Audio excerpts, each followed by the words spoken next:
We're co-owners.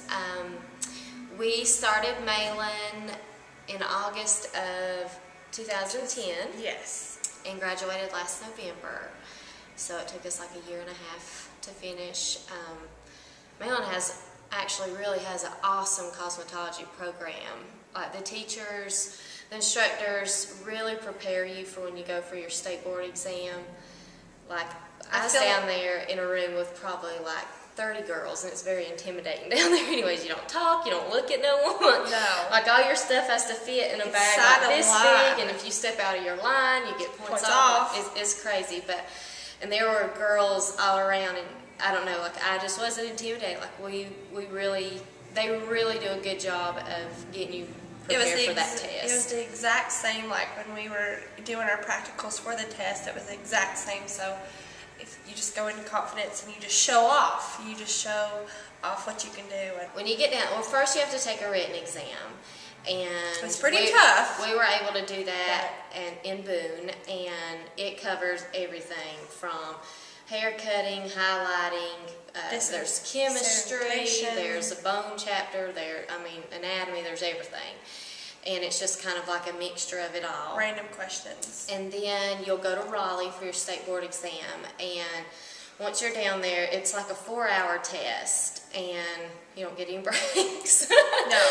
And no talking. You have a number. You're a number. And you clip it on the back of your shirt. And they will call you by your number. And you don't talk to them. They don't talk to you. Like you do what they read off. And like you have to demonstrate. You have to do a haircut. You have to demonstrate like pin curls, which is like the old 20s, 30s, the way they used to curl hair, and finger waves.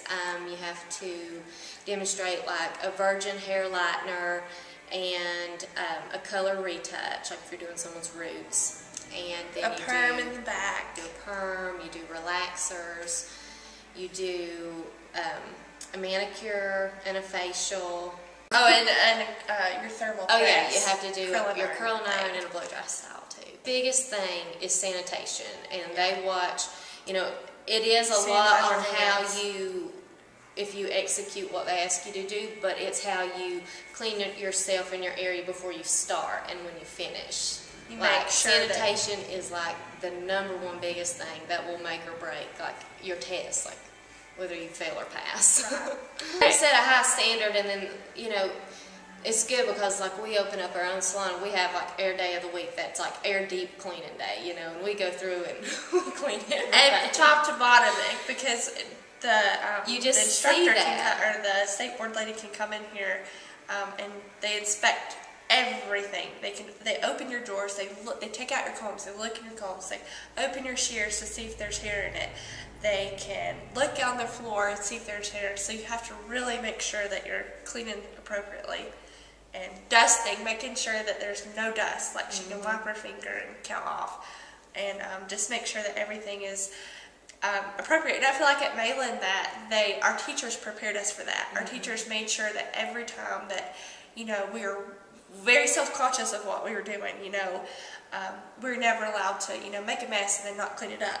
We were very taught, and we were, it was good, that you put it back where it's supposed to go, and you had your own station at Malin, and you had to keep it they clean. would come through, in the mornings, like when you're in morning class, and like go through your stuff, just like the state board person would, and if your stuff's dirty, then you got a note on your station. Like, this needs to be fixed. Clean this now. And so it just gets you already in that habit of doing that, which is a big part. I mean, it's not just, it is about doing hair, but it's about keeping it open. Yeah, keeping your salon open too. If nobody wants to go to a nasty salon.